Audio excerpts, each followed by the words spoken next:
Hi everybody, welcome to Marc's Italian Kitchen. I'm Marc Berarducci, and today we're at the Whole Foods Co-op in Erie, PA. We've got a live audience today, so welcome all of you. Thanks for coming today.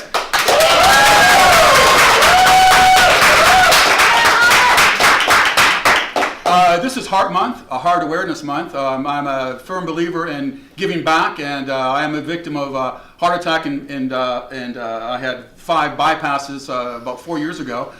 So this is my month to give back.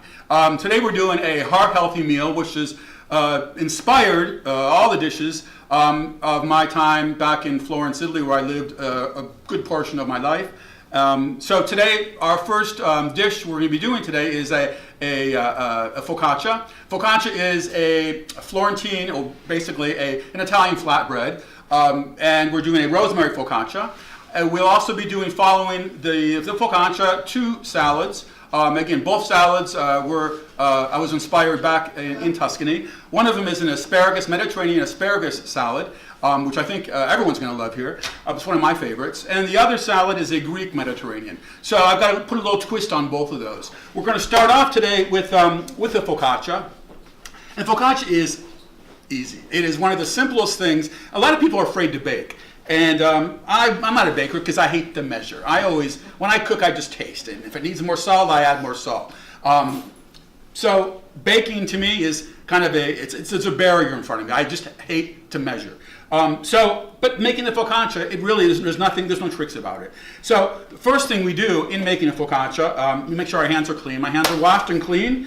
We've got a big prep bowl. And we need to work with yeast when making bread. This is a focaccia.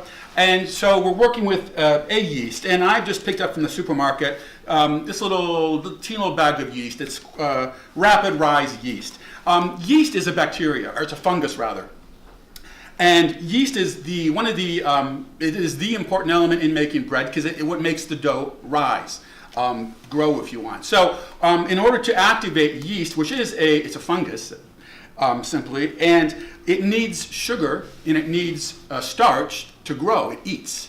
And so what we need to do is give it some warm water. So I've got some warm water in my prep bowl, not hot water, because hot water will kill the yeast. We're not going to kill it. We need the yeast. It's good for us. We need it for our bread. And so I've got lukewarm water in my bowl. I've transferred all the yeast from this little bag into the warm water. Thank you for coming. And I've given it some sugar. It eats sugar. So there's no flour in this bowl yet. So I put in about a teaspoon of sugar, and it's been sitting here for about 10 minutes, and it's starting to foam. So if you want to look at Tamara, if you want to bring the camera up and just show how the yeast is foaming slightly.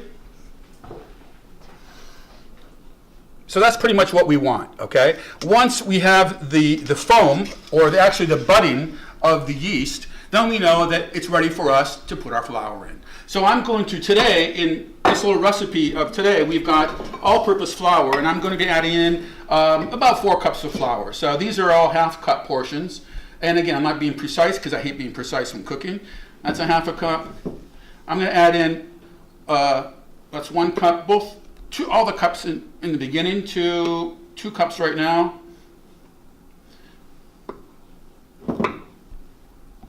A 3rd cup. And I'm going to add in the last cup in a second. And my secret to making the focaccia is club soda.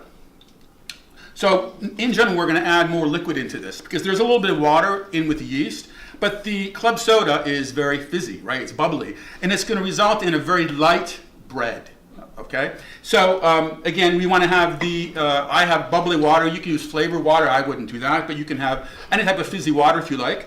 And you're going to keep it at room temperature because you don't want to put cold water in because it's going to slow down the levitation of our bread. So I'm going to try to keep one hand clean and one hand dirty. So keep this over here. And I'm just going to mix in the flour with our yeast. Just mix it all in together. It's kind of messy and sloppy, but you know what? I can dig this. It feels good to me. I'm going to add in more flour now. I'm starting my 4th cup of flour. Again, you may need a little more, a little less. It depends on the texture. I'm going to show you the right texture as we move along. Okay, so We're working in with getting everything nice and wet and moist. And at this time, I'm going to add in a pinch of salt, a pinch of black pepper, and then one of my tricks today is fennel seed. I love the taste of fennel.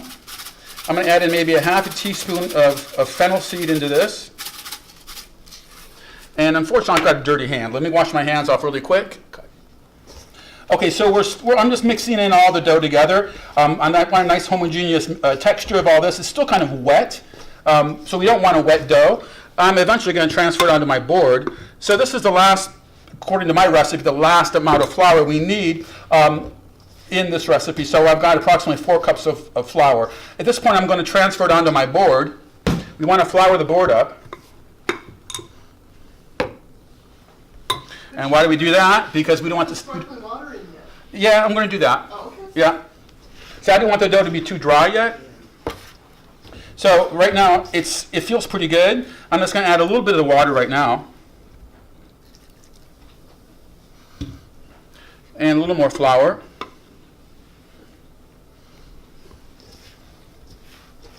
And we want a nice soft texture. I always kind of say, I don't know if I can say this on film, but kind of like a nice breast implant. That's the way it's supposed to feel, kind of firm yet soft, or like a baby's bottom. Yeah. Okay, so now this is ready to go on our board. Use that, thank you, bowl. And when we eventually start kneading, a lot of people don't know how to knead, and I find that kind of crazy. But kneading is to me, it's simple. And one of the correct method of kneading is actually we're using the heel of our hand, okay, and I keep turning the dough around. So I'll turn it around maybe 25 degrees or 30 degrees to the left, and then knead that, okay. And we're not fighting with the dough. The dough is our friend, and so we're going to knead it gently. But what we're doing is we're working the glutens in the bread in our dough, and the glutens is what actually keeps it together, and is what is going to give the flavor of our bread or the focaccia. So I'm just gently rolling the dough, and as I roll, I'm rolling with my shoulders. I'm not down here pushing it. Okay, I'm on top, and we're kneading. You can knead with one hand if you like. And keep incorporating the flour. So again, a little more flour.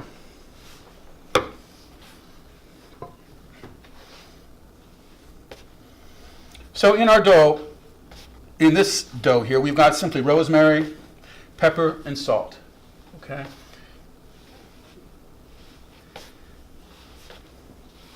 Now, again, we want the dough to be nice and soft. We want to poke it and it kind of bounces back a little bit, which it's starting to do right now.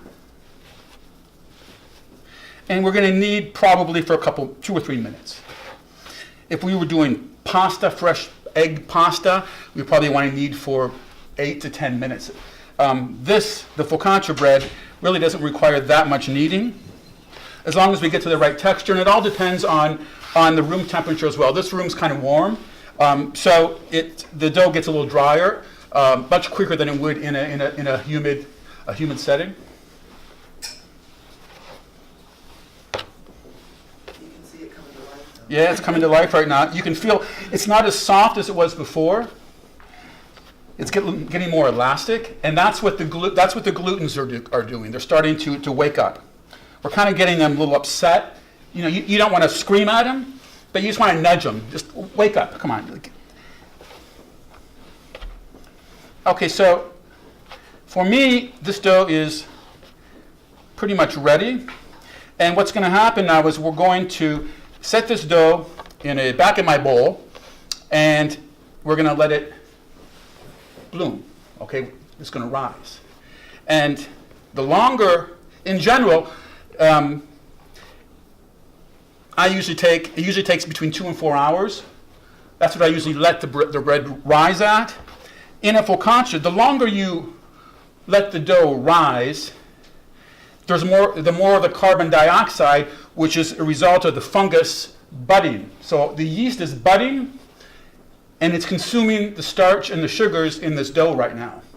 And the longer we let it bloom or levitate, okay, the lighter the bread's going to be. Okay, so if we let this rise for an hour, it'll be a little denser.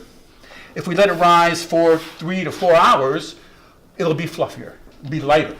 That's because of the carbon dioxide. That's an end result of the yeast. Okay, any questions? No questions? Okay, so this is my dough right here.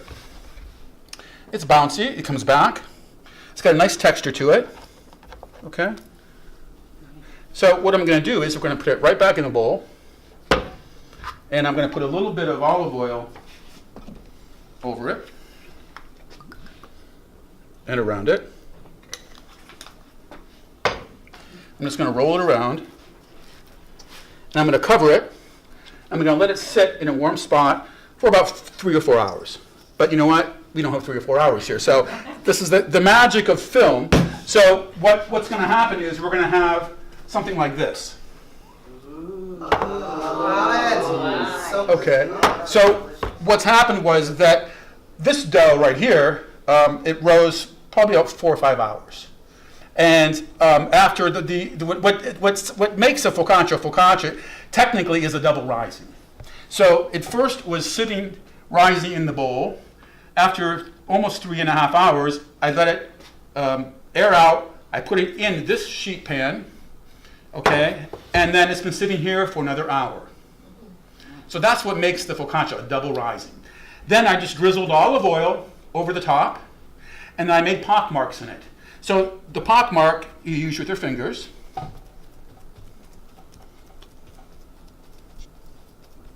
Like that. Do you grease the pan too? Yep, I put a little bit of oil in the bottom of the pan before I put the dough back into it. All right, so this is the result. Now this is going to go into the oven for about 20 minutes, 20-25 minutes at 350 degrees. It comes out, the whole room's going to smell wonderful. Chef, question, that was, you hand put that into Yep, the pan, right? yep. You have to roll? No, you don't roll it. No, you just plop it in, and it's going to be it's going to want to not adhere to the sides because of the glutens. Okay, it's more elastic. So we have to kind of insist and just kind of spread it to the edges. And when it doesn't, you're going to keep spreading it. It'll eventually stay because we're stretching the bread out, right? So that's it. So this will go in the oven for about 350 degrees for 20-25 minutes. That's it. So we'll be back. We're going to start next our 2 salads while this is cooking, and then we'll have a nice little meal afterwards. Yeah. All right, in the oven, my sweet dear, and we'll see you in about 20 minutes or so. We're at 350 degrees, and we're going to start on our salad. Asparagus, a typical asparagus here. These are medium-sized asparagus, and you note that this is a spear. The green part is, and the bud obviously on top, the flower is what we want to eat. The asparagus comes from the lily family, and if you let the asparagus grow, the asparagus can grow up to 6 feet. It grows really quickly. It can grow within 2 or 3 days. In general, we eat asparagus, which is between 6 and 10 inches in length. The longer it grows, the tougher it gets, and it's not really appetizing. So we buy it at markets, the outdoor markets or supermarkets, and they're generally in this length. You can get pencil, the thin ones, or you can get the big mamas, which are probably double the diameter of these. And there really is no, the fat ones are just as good as the thin ones. I thought in the beginning that pencil ones were sweeter, they weren't as tough. But then I've eaten a lot of thin pencil asparagus, and I've gotten a lot of fiber in my mouth. I've eaten bigger ones, and they were tender and sweet and wonderful. So that's really is not so true, I don't think. So what the important part is to take off the white part of the asparagus. And you can just break it like that, okay? If you've got a lot of them, just cut it with your knife. And we're just cutting the white part off. Okay? And we're going to blanch these. So blanching simply means that we are going to put our prepped asparagus in rolling, high boiling water. And go heavy on the salt. Salt the water generously. When it comes to a high roaring boil, then we're going to gingerly put our asparagus in the water. And blanching usually takes, for medium-sized asparagus, between 3 and 3.5 minutes. These I blanched for 3 minutes this morning because I like a nice bite to my veggie. And blanching, does anyone know what blanching does to the vegetable then? Yeah. Well, we're cooking it slightly, right? So we're cooking it partially. And it also, when we take it out of the hot water, we're going to transfer the asparagus into a cold ice bath. And that stops the cooking process really quick. It's a full break, right to the red light. It will stop the cooking process. And what's going to happen, the end result is we're going to maintain the nice green color of our vegetable. So whether we're blanching asparagus or green beans, it's very similar. Blanching in green beans is much less, usually about 2 minutes at the most, okay? These are, again, we're 3 minutes, so they're already blanched. So I've got my asparagus, if I can find them. Where did I put them? Oh, in the fridge. Okay, now you can see how nice and green those are. Oh, beautiful. Okay, so these are really nice and green. See that? So they held the color. I mean, this was the same. These three came from the same bunch, and these are darker green than these three are. Is that from the blanching? It's from the blanching. Okay. Yeah. Those weren't blanched. Those are just. Heidi's gonna come up. Heidi's she didn't know she's volunteering, but she is. I'm scared though. This is my queen. Okay. So Heidi's gonna help. I'm gonna put her to work while I'm explaining. Heidi, have you ever diced an onion before? Not really. Okay, not really. I mean, I usually buy them all cut up because it's easier. Okay. You know, I do. I'm like, that's why I need these lessons. They're in the shop. There you go. Okay, so we're going to cut onions in 2 different sizes. So we're going to first work on the salsa. So I'm making a little salsa to put over over the asparagus. And so I've got a halved onion, 2 halves to the onion. And I simply cut it. I kept the root. You want to keep the root intact, or at least I do. Okay.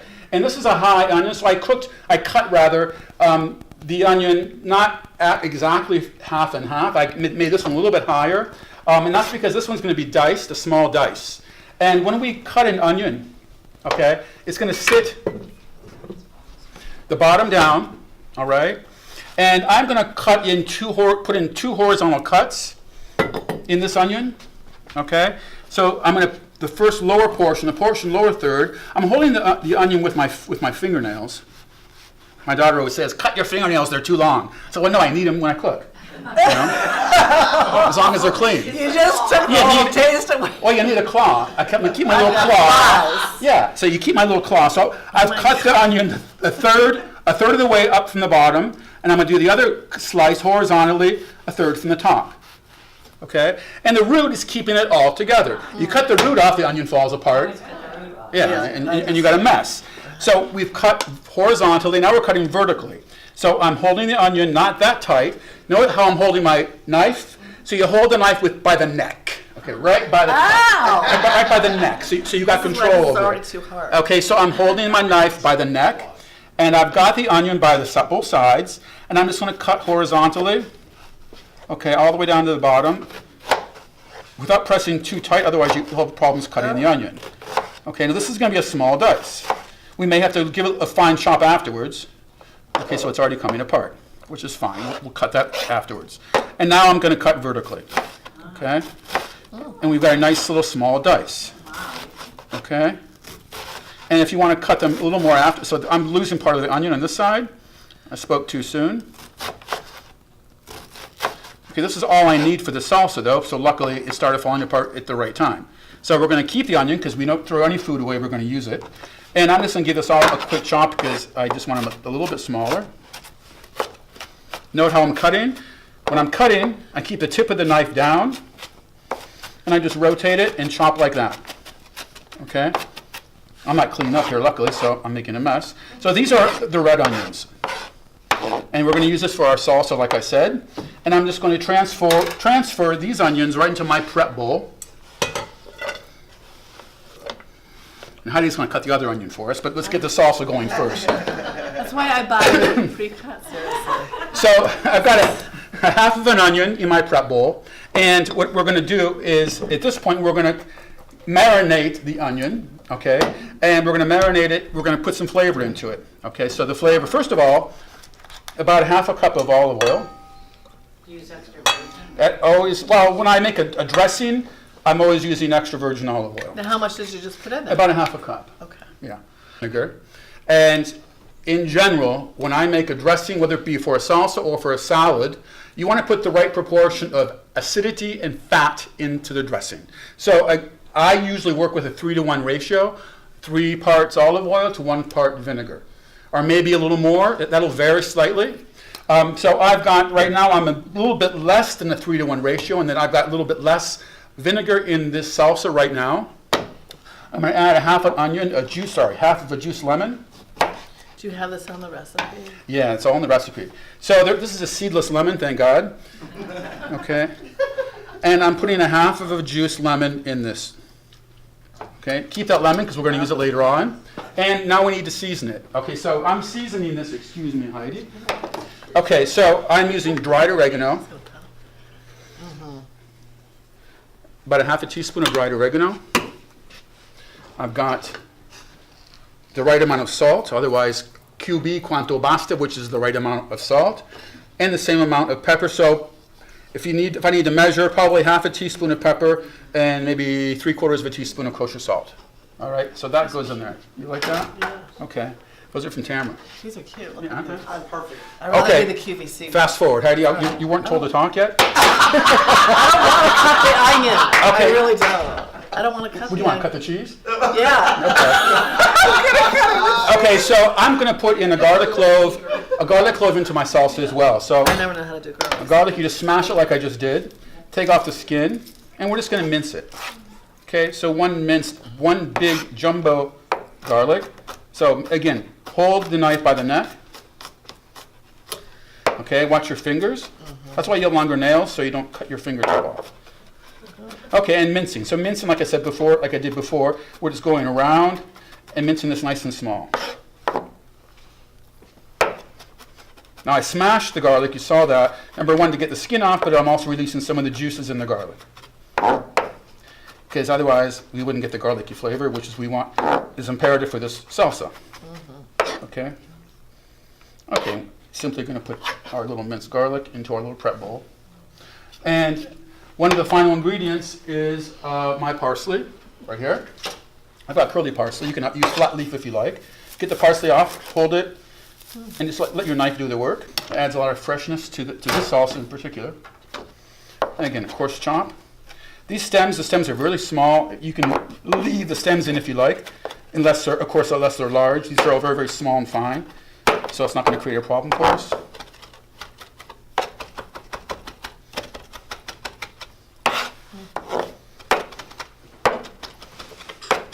Okay, now I'm not going to You cut really this too have to be fine. so good at the whole knife thing here. Well, you just learn the more you do it, the better you get.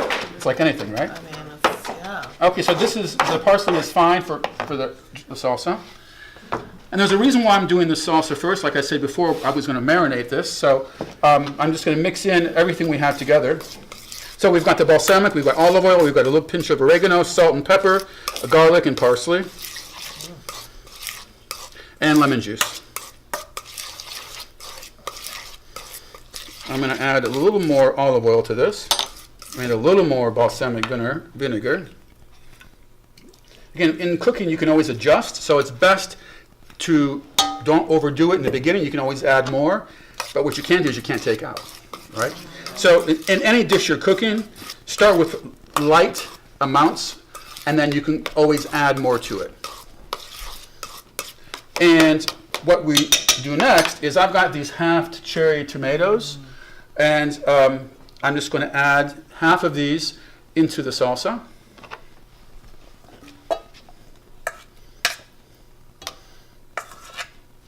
Okay, I'm saving this for the Greek salad, the rest of them. And we're just going to mix these all together. All right, so now I've just minced up another garlic clove, and I'm working on the Mediterranean Greek salad. And the Mediterranean Greek salad, I'm using baby kale. It's a mixture of baby kale, baby rucola, or in this country we call it arugula. I don't know why, in Italy it's called rucola. And I have some baby spinach. So this is a recipe that Florence, a Florentine restaurant close to my house in Florence, inspired me this variation of a typical classic Greek salad. What makes this salad different is the greens we're putting into it, because I've mixed a very heart-healthy, leafy green vegetable and greens. So this is very good for us. I'm also adding in walnuts. So I've got toasted walnuts. I've toasted them lightly on the stove top. We've got sheshe beans in Italy, or garbanzo beans in this country. All right, and I've toasted these lightly on a skillet, a saute pan. A tiny bit of olive oil on the skillet with salt and pepper, and it just gives them all a nice little flavor. Otherwise, they taste like white beans, right? How long does Garbanzo that beans. take you to cook those? A couple of minutes. Really? Yeah, when they'll start to color slightly, they're a little bit golden-ish, and when they're golden-ish, then they're done. I take them off, let them cool, and then they'll go right into our salad. Okay. And then we've got some roasted red bell peppers. So I've got 2 red bell peppers here, and I just cut them into spears if you want, and let them sit in olive oil and balsamic vinegar with salt and pepper. So they're cooked very well on a stove top, in a skillet. So we've got some fun flavors for this salad. Obviously, it's a Greek salad, so we need a red onion. So we're using the other half of the red onion, which we used in the other salad. And then I've got a mixture of Kalamata and Italian olives with feta cheese, and then more feta cheese. So what distinguishes this really as a Greek salad is the feta and the olives, the red onion, and then the dressing obviously will be using a red wine vinegar. So red wine vinegar in our dressing, a pinch of oregano in the dressing, and olive oil. So that's going to be the dressing with the garlic. So the other half of the onion, instead of a dice, I'm just making thin slices. Okay, so I'm trying to make them as thin as possible without cutting myself. So I'm using my claw, my little fingernails, to hold onto the onion. And Tamara, my good friend, is telling me to move everything away from the onion so she can film it. So just as thin as you can. We want you to feel comfortable. We don't want you to have fear of cutting yourself. So again, a half of a sliced onion, that goes in my thank you for coming bowl. And the onion, we're simply going to put into our salad. Some people have problems digesting red onions, so what you could do is you can put them in a little bowl with cold water and let it sit for like 5 or 10 minutes, and that'll help with the acidity of because sometimes it'll burn your belly. So just put it in cold water for like 5 or 10 minutes. All right. Okay, so we've got our onion in our salad. I'm just going to put everything else in. The garbanzo beans or sheshe beans go right into our salad. I've got 1 English cucumber cut into spears into the salad. I like a nice big cucumber. I don't like small anything. Our walnuts. Our peppers. The feta cheese. The olives and the cubed feta. Our prep bowl. I've got my minced garlic. The other half of our seedless lemon. Into our arrivederci bowl. I'm going to put in a teaspoon of oregano in this one because I want a little more oregano flavor into this salad. So about a teaspoon of oregano. Now, a red wine vinegar. Doesn't pour very well. So I'm going to put maybe 3 tablespoons of the vinegar in our bowl. And then 2/3 or the other 3 parts of olive oil into our dressing. Salt and pepper, of course.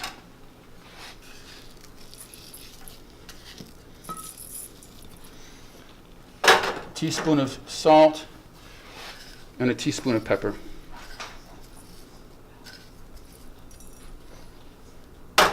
And I'm just going to now just whisk it all together. And we're going to create a little emulsion here.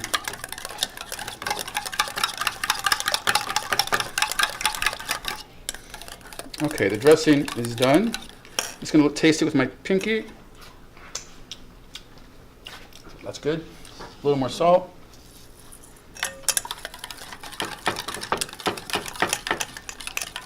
And we're just going to add this into our salad.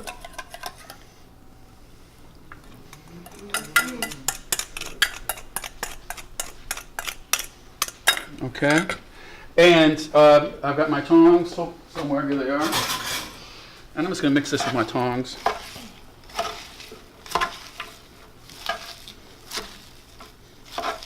And I think what's really good is I like to put some grated Parmesan cheese. Now, y'all, this cheese I brought back from Italy. Okay. So I don't use this very often. I used it last week in a video, but this is special. So I brought 2 big blocks back. This is my last one, so it's got to get me through until this spring when I return. So we're just going to put some cheese into the salad. You prefer Parmesan or Romano? Now, good question. So in a salad like this, I prefer Parmesan because it's not as salty. The Parm has a little nuttier flavor to it. The Romano is stronger, and I would use a Romano probably in like a risotto or in like a red sauce. Okay. Okay, so that is my sweet dear cheese. I'm going to toss it, set in the fridge just for a couple of minutes, okay? Because we're going to eat this in a couple of minutes. So it's going to just sit in the fridge. It's already dressed, so we have to eat it pretty quickly. What I'm doing now is going to finish up the asparagus salad dressing. So we've got our little marinade.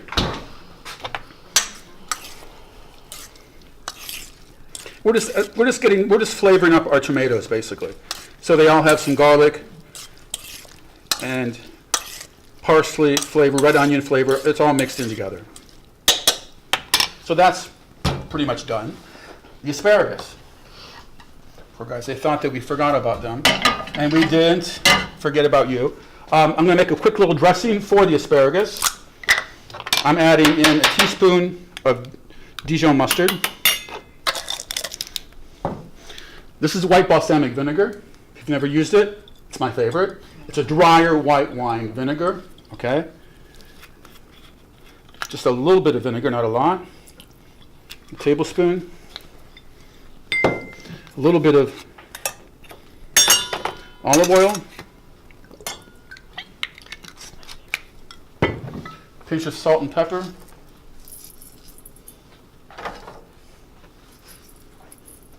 And whisk it up.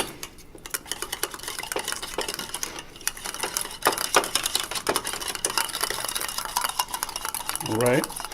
This, I'm just going to drizzle over the asparagus.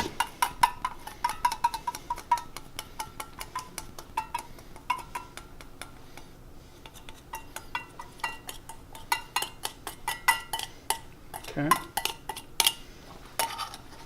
And I've got my spoon. I'll use a fork. Grab a spoon, excuse me. The salsa, I'm going to put over the bottom portion of the asparagus. You want a lot of healthy, this is what I call healthy decadence. Nice Yes. Okay? Nice presentation. Okay, what do you think of that? I love it.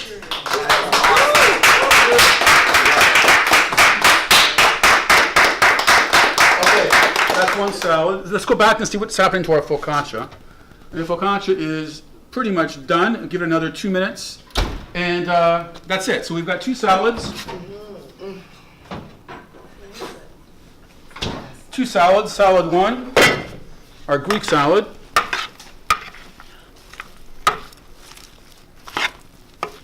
And salad 2, our asparagus salad. Gorgeous. Okay, we'll wait for the focaccia another 2 minutes, and then we'll taste some of the food. How's that? Yeah. Okay, it's been 25 minutes. We're taking our lovely focaccia, my sweet baby, out of the oven, and looks perfect, and it's cooked. You can keep it in the oven for another 5 minutes if you'd like, just to get more color, but I like it just like this. Okay, Love it. there we go. So, as always, be authentic, enjoy your cooking, have a great time, hopefully, when you make these dishes, and we'll see y'all next time. Thanks again.